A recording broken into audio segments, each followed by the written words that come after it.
Education for everyone. You've probably heard a million times that school is important. It is, and not just because it can help you get your dream job someday. Education gives people power. It gives them the knowledge they need to make good decisions. It gives them a voice to demand that their government do a better job. It gives them the confidence and the skills to change the world around them. Education is so important that the United Nations says it is a basic human right. Missing out. Unfortunately, just because education is considered a human right, that does not mean every kid gets to go to school.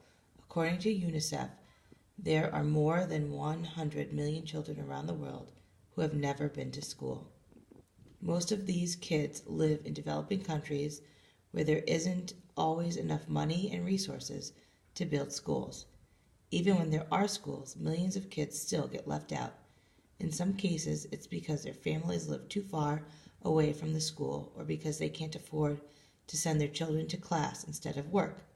In other cases, the kids aren't allowed to go to school because of their gender, their background, or their citizenship.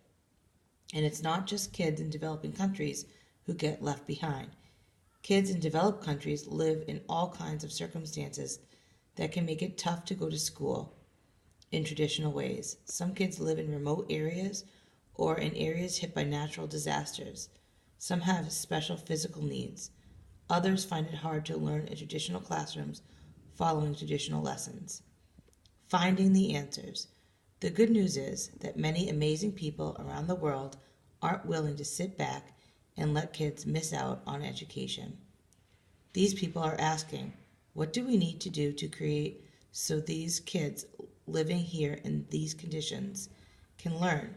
And then, more important, they're answering the questions by creating incredible schools like the ones in this book.